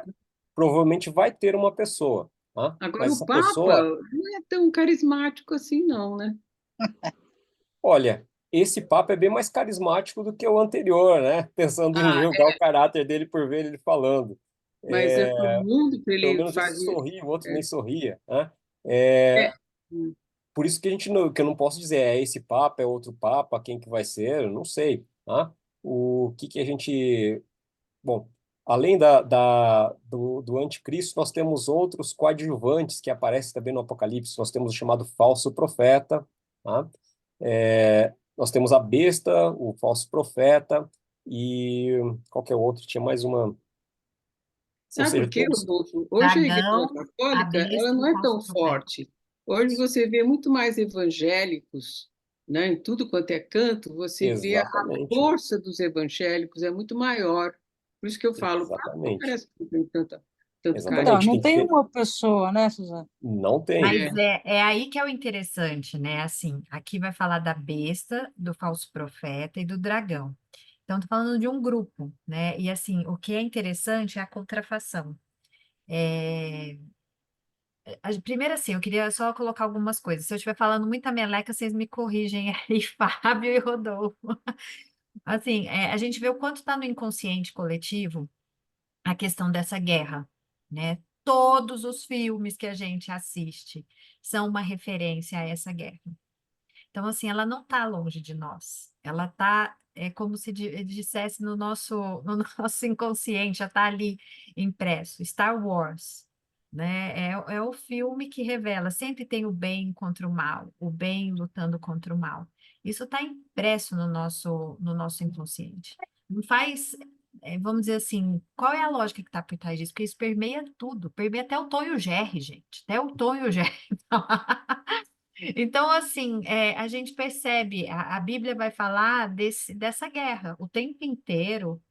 O livro vai falar dessa guerra. Inclusive, eu comprei um livro para dar para vocês, que depois a gente pode estudar ele, que chama O Grande Conflito, que é justamente descortinando com a história, literalmente com a história e a Bíblia. A gente vê, é uma aula de história esse livro, né? Assim, descortinando como esse conflito tem se revelado. A gente não percebe normalmente porque a gente está distraído com a nossa rotina, com a nossa vida, com a nossa existência somente nesse século agora. E a gente esquece que a Bíblia sempre é, como diz o Rodolfo diz, ela vai fazendo ligações, e aqui em Apocalipse também, com o que já era conhecido na história daquele povo, para a gente sempre lembrar. E a gente lê a Bíblia sempre como um livro de histórias, porque são as histórias que vão situando a gente hoje do que aconteceu e do que vai acontecer, né? Então, o que eu estou querendo fazer tudo isso aqui para vocês é que essa guerra, ela tem as artimanhas. A gente vai lendo a Bíblia, e quando a gente chegar nessa parte de profecia, acho que vai ficando mais claro, assim. Satanás tem as estratégias dele, né? E ele não dorme, ele fica lá tentando azucrinar mesmo para. Porque assim, Deus ama a gente de uma forma tão única e tão especial que ele não quer que ninguém se perca. Então, Satanás, ele vai falar assim: ok, eu já perdi a guerra lá na cruz, então qualquer um que eu conseguir destruir e não levar para o reino do Pai, eu vou estar ferindo ele, né? Então, ele luta pela gente mesmo. O Pai não está nem aí para você, não. Ele quer que você se acabe nos seus desejos, nos seus maus hábitos e etc. e tudo mais. E ele é astuto. E uma das estratégias deles brilhante, que é o que o Rodolfo falou aqui, é pegar de dentro, pegar da igreja, pegar do que é supostamente considerado divino.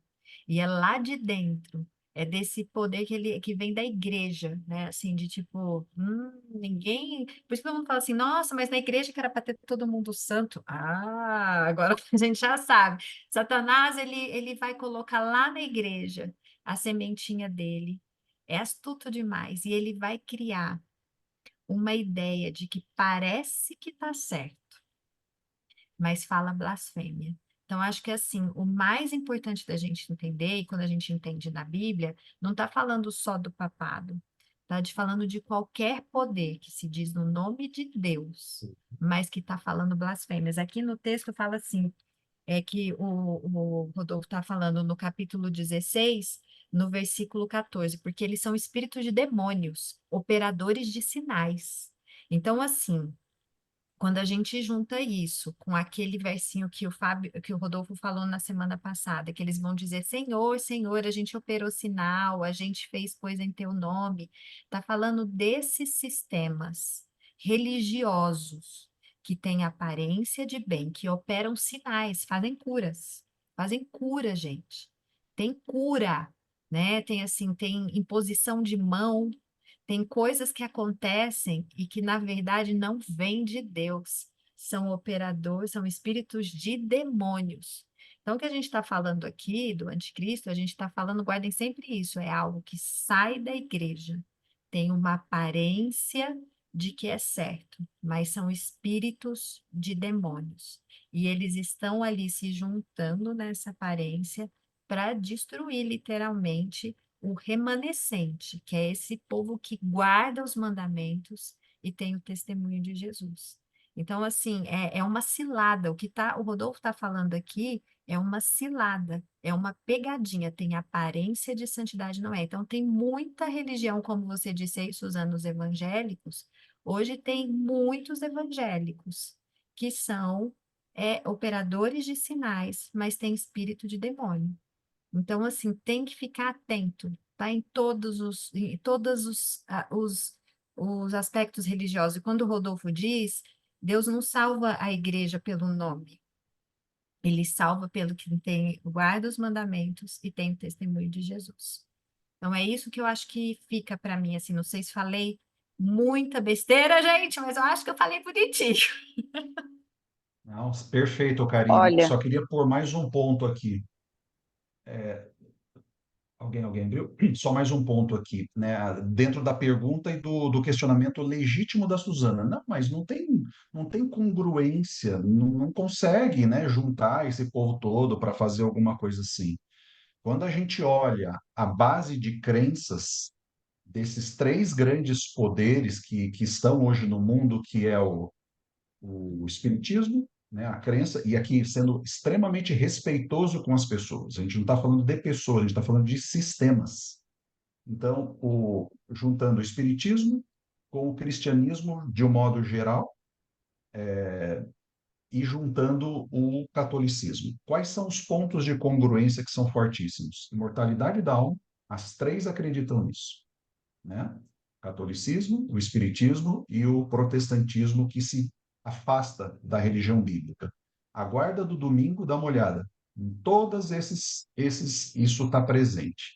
E várias outras coisas. Então, é aqui que estão os pontos de convergência. Eles nunca vão se alinhar perfeitamente, mas é nesses pontos de convergência aonde vai ter o alinhamento para realmente esses poderes se imporem ou impor um falso sistema de adoração. E aí, qual é esse falso sistema de adoração? Tudo o que não está explicitamente revelado na Bíblia. E para impor isso, como a Karine falou, vai fazer sinal, vai fazer maravilha, vai fazer cura, vai fazer fogo descer do céu, para meio que ratificar essa autoridade divina. Mas como que eu não sou enganado? Sendo que eu estou vendo uma série de coisas aí, eu estou vendo o Espírito Santo atuar de uma forma poderosa ali na minha frente, né, com um conhecido meu, com alguém. Como que eu sei se isso é de Deus ou não? Bíblia. Além daquilo que está acontecendo, o restante está de acordo com a Bíblia. E principalmente nesses dois pontos que eu falei, mortalidade da alma e o dia de guarda, é nesses pontos que a gente vai descobrir o que é o certo e o que é errado, sem falar de placa de igreja, né? Qualquer manifestação religiosa é de acordo com a Bíblia. Que porção da Bíblia? 100% da Bíblia. Eu não posso ter uma série de coisas legais, aceito a Jesus, aceito a salvação, aceito o batismo, uma série de coisas. Mas aí eu tenho um ponto que está em desacordo. 99% certo é 100% errado de acordo com a Bíblia, porque isso me impede de Jesus atuar em favor da minha salvação. Eu preciso aceitá-lo 100%. E aqui, só para finalizar, e aqui que está o problema do dispensacionalismo, né? Eles jogam essa última semana, que é o aparecimento do Messias, entendendo que o povo judeu vai ter uma profecia cumprida de forma literal, mas como eles não aceitaram Jesus como Messias, então essa semana da profecia que o Rodolfo leu foi jogada lá para o final, e aí vai acontecer, a história continua, aí entra a igreja para cobrir esse gap, o cristianismo para cobrir esse gap. Só que como é que o povo judeu vai cumprir essa profecia? Vai chegar um momento da história onde esse povo judeu vai ser oprimido, vai ser perseguido, e aí entra essa figura, de acordo com a interpretação dispensacionalista, entra essa figura carismática do anticristo, que ele não vai se revelar a princípio, ele vai unir, ele vai criar as conexões para juntar aí todos os sistemas políticos, religiosos, em função disso, vai resolver o problema do Oriente Médio, que é uma questão insolúvel, não tem solução para o Oriente Médio, só Jesus, na volta de Jesus. Então ele vai, segundo a crença deles, ele vai criar essa solução, mas no final, no meio dessa última semana dos 3 anos e meio, ele vira a casaca e ele mostra que ele, na verdade, é um sistema opressor que vai perseguir, aí a tal da Batalha do Armagedon que o Rodolfo concluiu. Então percebe, quando eu saio da Bíblia, eu estou aberto a toda a teoria da conspiração, a toda a teoria de engano, que no fundo é isso, são espíritos enganadores de onde? Do demônio, são espíritos imundos. O Apocalipse usa uma linguagem pesada para isso, espíritos imundos semelhantes a rãs, ou seja, que enganam mesmo e querem desviar o povo de Deus. Fala, Ai, Roberta. Fala, Rô. ó, eu vou ser sincera, eu acho que o Espírito Santo hoje aqui fez saiu para tomar um café nesse estudo. Olha, eu não sei nem se eu consigo formular direito. Que nem teve vários pontos que você falou, por exemplo, do Rio Eufrates, da Babilônia como sendo simbólico, tá? E falando sobre Israel como sendo o povo de Israel. Aí, no caso do Armagedon, sendo um lugar, não sei nem como explicar. Por exemplo, se tudo isso vai acontecer no mundo inteiro, por que teria um lugar para estar acontecendo tudo Então, isso? aí você Será que eu pegou entendi? um pouquinho errado, Roberto. O Armagedon, ele também o lugar também é um símbolo. Tá? O que Hum, é esse símbolo? Tem dois símbolos ali. Tem um que é o Monte Sião, que é quando o Cordeiro, que seria Cristo, está reunindo ali os seus. Né? Que isso estava lá uhum, é, é, em Apocalipse 14. Tá? E depois nós temos ali os espíritos imundos reunindo os que apoiam a besta no Armagedon. Então, são dois montes e os dois são simbólicos. Esses dois montes são lugares que existem e o que acontecia nesses lugares? No Monte Sião, o povo de Israel se juntou para congregar a Deus algumas vezes. Tá? E no monte que a gente identificou ali como sendo o que mais casa com a profecia, que seria o Monte Carmelo, houve a batalha de Elias contra os profetas, os falsos profetas de Baal.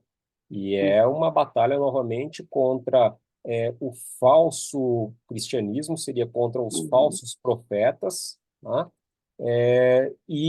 O remanescente os que estão do lado do Cordeiro. Tá?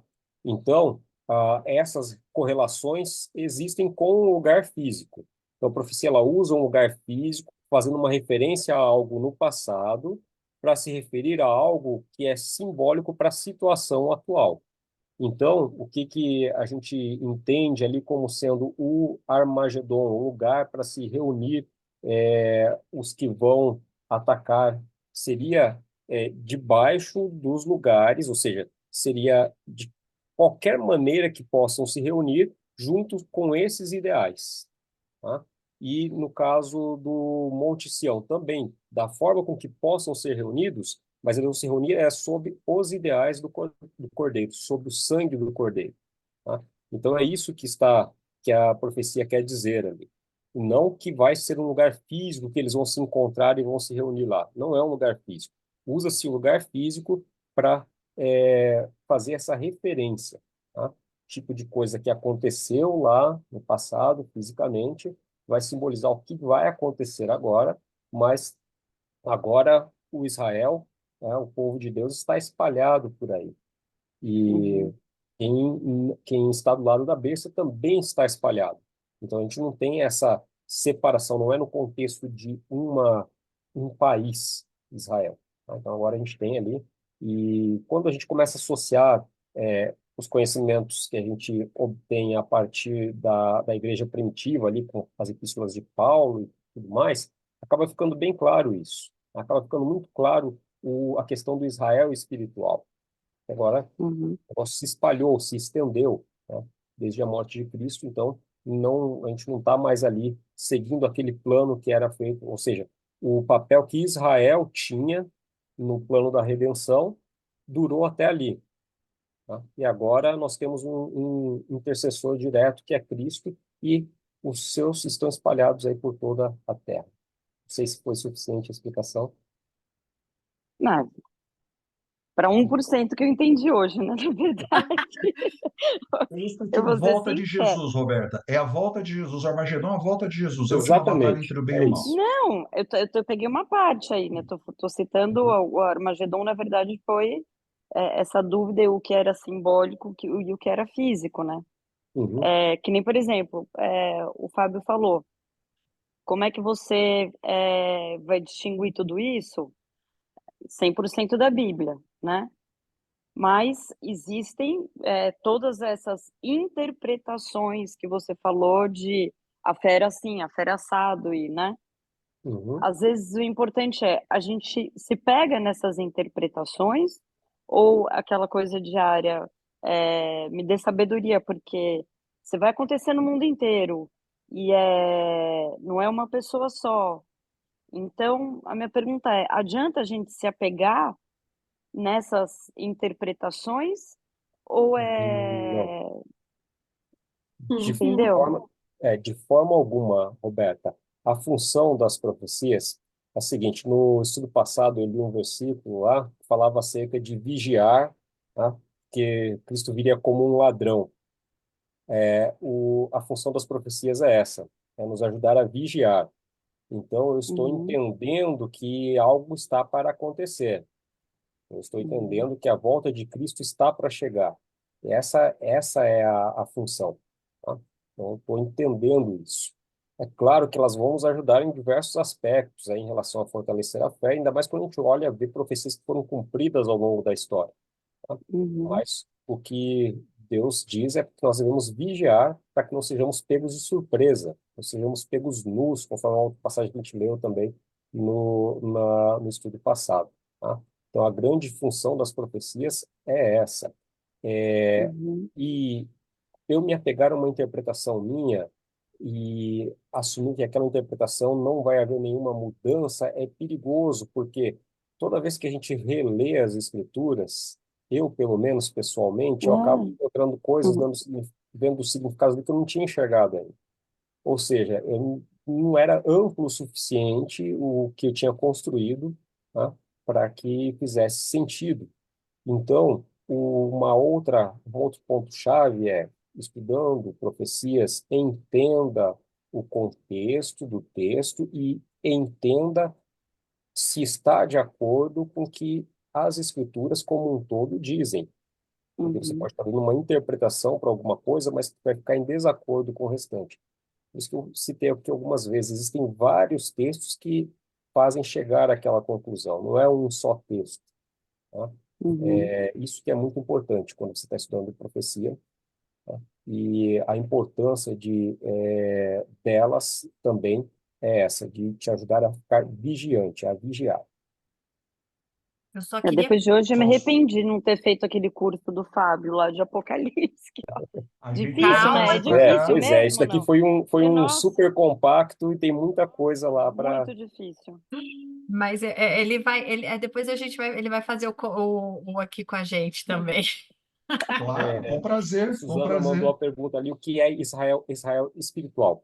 Esse é um termo que a gente usa para designar o significado de Israel agora. Israel era o povo de Deus. O povo de Deus era Israel, no Antigo Testamento. Ou seja, era o povo que Deus tinha escolhido para um determinado propósito. Desde a morte de Cristo, esse evangelho ele foi estendido agora, ou seja, a, as boas novas, da salvação foram estendidas a todos. Tá?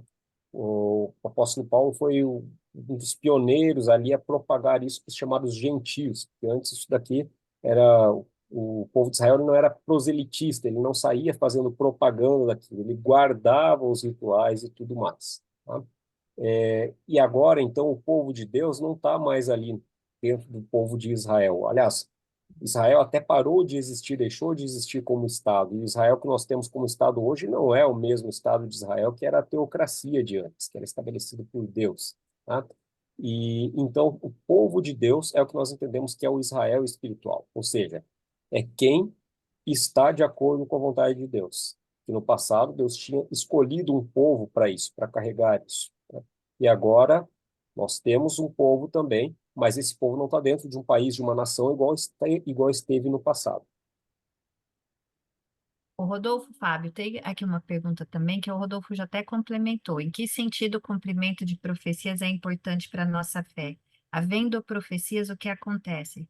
Vocês querem dar uma complementada? Eu sei que a gente Eu ia, estava um eu ia pouco. fazer, eu ia fazer esse comentário da pergunta do Gerival aqui. A profecia é para isso, é para não nos deixar sermos enganados. E quando eu olho como é que as profecias se cumpriram ao longo da história e o que está pela frente, que é tudo isso que a gente leu hoje, estudou hoje, que está pela frente ainda, eu tenho segurança de que Deus dá o caminho. A gente, como o Rodolfo falou, a gente não sabe os detalhes todos, porque a profecia só é plenamente entendida depois que ela se cumpriu. E tem várias já cumpridas na Bíblia. O próprio aparecimento do Messias. O texto que o Rodolfo leu de Daniel 8 falava do aparecimento do Messias, com data marcada. Marcada.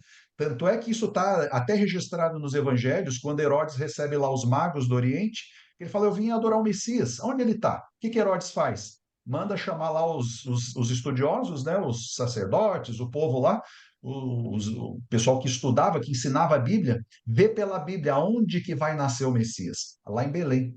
Quer dizer, você sabia exatamente, né? E então a profecia é importante para isso, para não nos deixar sermos enganados. Só que tem um ponto aqui, né? E fazendo link com a pergunta da Roberta. Mas como é que a gente, né? São muitas interpretações, como é que a gente navega? Cada um tem a sua, tanto é que, né, hoje são mais de 50 mil religiões que usam a mesma Bíblia. Como é que a gente navega por tudo isso e acha o caminho certo? Aqui está o método. Tem um método de aprender a Bíblia. Já pensou por que a Bíblia não foi escrita como um tratado teológico? Mais ou menos como é o Novo Testamento, mas, né? Mas tipo lá, regras, regras, regras, como uma Constituição brasileira ou como Constituição de qualquer país, ou pior, aquele livro dos advogados, que estuda a Constituição e cria um monte, né, e traz um monte de explicações sobre os termos. Seria lucro. A Bíblia não, a Bíblia é uma narrativa, ela conta uma história, que é a nossa proposta aqui. Entender qual é essa história da Bíblia que está por trás. E a partir dessa história, a gente começa a entender e aprender como interpretar. Então, qual é a forma correta de interpretar a Bíblia? A forma de Jesus, que é olhando a história. Quando ele estava lá com os discípulos do caminho de Emaús, que ele, né, já tinha ressuscitado, e ele aparece, mas não diz que era Jesus, ele estava em carne humana após ressuscitado, eles não reconheceram. E aí eles perguntam: como? Só você que tá doido? Só você que não sabe o que aconteceu? Né? O Messias, aquele que a gente esperava como Messias, ele morreu, né? E está morto lá tal.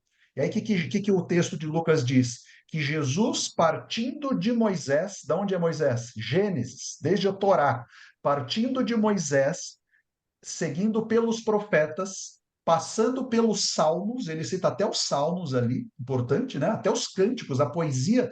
Jesus mostrava para eles tudo o que era falado sobre ele, profetizado sobre ele. Quer dizer, qual é o método de Jesus? Enxergar a atuação de Deus na história. Deus atua ao longo de toda a história. E não só no passado, como é o método preterista que o Rodolfo trouxe, e nem só no futuro, como é o método dispensacionalista ou futurista, né, da onde o dispensacionalismo foi herdado. Então, é a atuação de Deus ao longo da história. Quando eu uso essa lente correta, esse método correto, que é o método de Jesus, que foi o método dos reformadores e que é o método que hoje a gente entende que é o método correto pela própria Bíblia, as coisas se encaixam, as coisas fazem sentido. Então, quando eu vejo qualquer grupo religioso colocando toda a profecia lá no passado ou toda no futuro, está com o método errado. Aí vai dar viés, vai entender errado, vai abrir espaço para coisas totalmente não bíblicas, tipo dispensacionalismo. Então, o método é chave, né? O pessoal que atua, né, com pesquisa científica sabe, usei o método errado, vou chegar em coisa completamente errada. Então, isso é importante, Roberta, ter o método correto, ter a lente correta para que eu consiga, pelo entendimento da profecia, conseguir, claro, o Espírito Santo nos ajudando, nos dando sabedoria dia a dia, para a gente separar a verdade do erro. Porque, como Jesus disse, até o final dos tempos, joio e trigo vão estar juntos. Ah, mas vou cortar o joio. Quem somos nós? Voltando ao começo do nosso estudo de hoje, quem somos nós para dizer que alguém é joio, alguém é trigo, ou, né, A ou B? Eu preciso do Espírito, falo de pessoas, né? Jamais posso julgar pessoas, mas a Bíblia me dá soluções para eu entender os sistemas que se apresentam como em nome de Jesus, mas que no fundo estão trazendo as doutrinas que não são de Jesus. E a Bíblia é clara, quando não é de Jesus, são satânicas, né? Com o objetivo de desviar o povo de Deus. Perfeito, Fábio. Gente, por conta do tempo, eu vou é, finalizar aqui agora com vocês. Mas que se vocês tiverem dúvida, esse tema é um tema só degustação, tá? Porque Pois é, assim, eu estava com medo de abordar ele agora, porque tem muita coisa para a gente discutir ainda antes de conseguir entender profecias, né? Mas as perguntas da Suzana aí motivaram a gente a trazer aqui, mas a gente entende que muita coisa não vai ser compreendida agora, muito do que a gente colocou aqui não vai ser compreendido. Mas eu espero que uma base, uma noção tenha sido possível.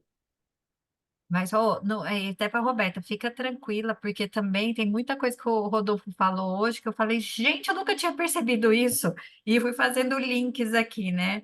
E só Eu para vou trabalhar minha ansiedade e aguardar daqui a 1 ano e meio. Pronto. Só para você ter uma ideia, eu estudo Apocalipse desde 12 anos, quando meu pai, quando você estava falando aí, eu estava lembrando disso. Quando eu era pequenininha, lá em Barbacena, na verdade eu era pequenininha em Tucuruí, no Pará.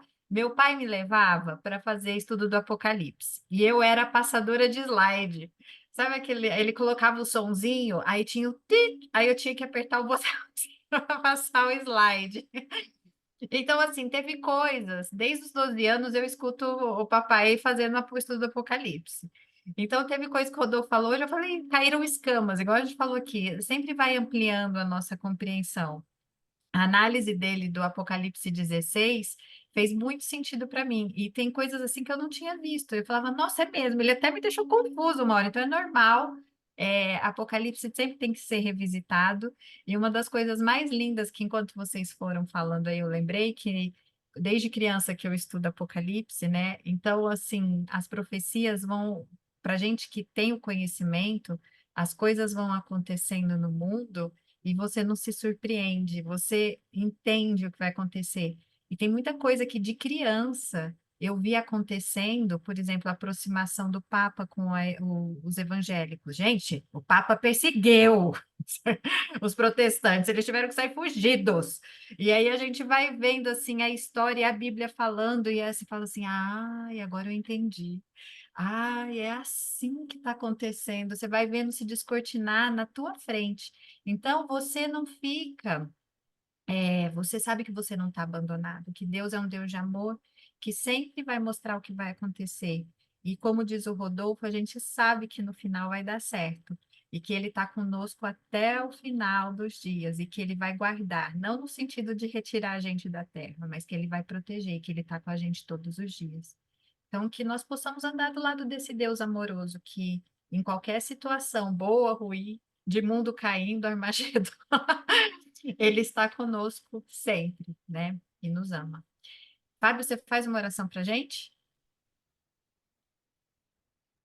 Claro, vamos orar. Nosso Deus, nosso Pai, levamos a Ti, Senhor, a nossa oração de gratidão. Gratidão pela Tua palavra revelada, gratidão pela atuação do Deus Santo Espírito, nos dando conhecimento, nos dando o coração correto para entendermos a Tua palavra, entendermos os acontecimentos da história. Sabemos que estamos vivendo nos últimos momentos da história desse mundo, mas pela Tua revelação, pelas profecias, pela Bíblia, nós seguimos confiantes na Tua vitória. Sabemos o fim já. O Billy Graham diz, nós já lemos a última página da Bíblia e sabemos que tudo vai ficar bem.